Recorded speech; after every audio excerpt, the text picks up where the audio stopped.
Good morning. Who hasn't had a breakup yet? Come on. I know I have. I've been dating since I was 12 years old, and oftentimes people in their adolescence start to grow curious and begin dating around the times of middle school to high school. So by this time, everyone's dating and everyone's talking about who likes who. But no one's talking about the other side that comes along with it. Teen dating violence.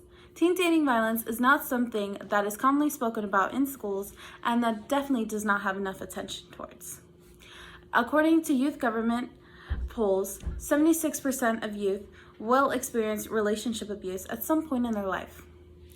And this is far too many, especially for how common it is that not enough of us know what to do when we're in this situation and also how to identify if we ourselves are in one.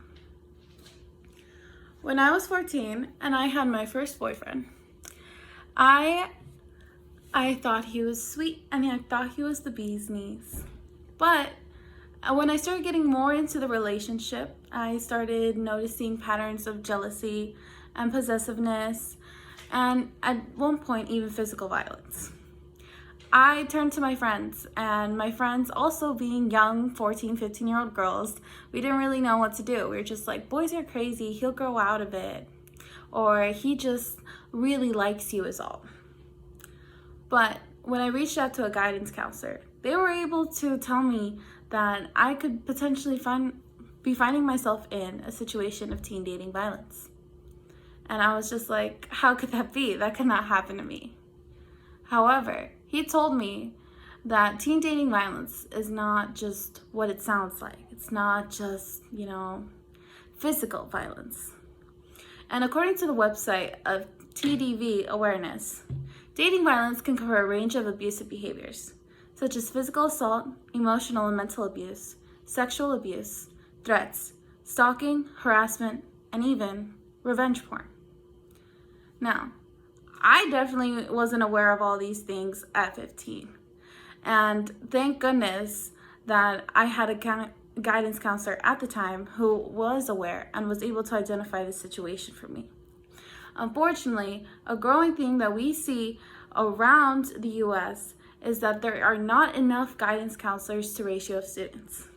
This statistic, which I will pull up, is my visual aid, basically shows the amounts of students to counselors proportions.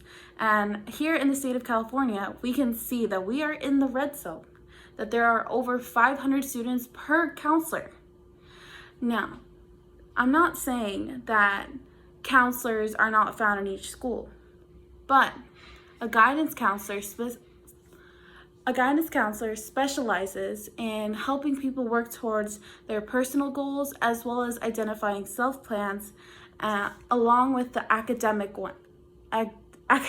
goals that often school counselors have available. But having guidance counselors on campus can potentially start the conversation for teen dating violence and spread awareness. This next visual aid that I will show you is showing the statistics behind it. And one of the most common things I see here is that people don't know where to go.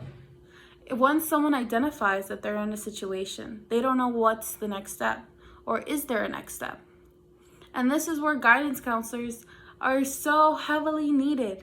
Because as teens, as youth, we should be able to have a support system to trust the adults in our life to guide us to these resources.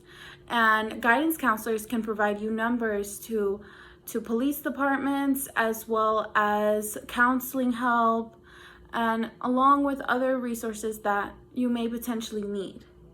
But they can also help you start the conversation within yourselves and potentially to your parents. And having a resource like this so close by and accessible to students is definitely one that would be towards the direction in stopping teen dating violence.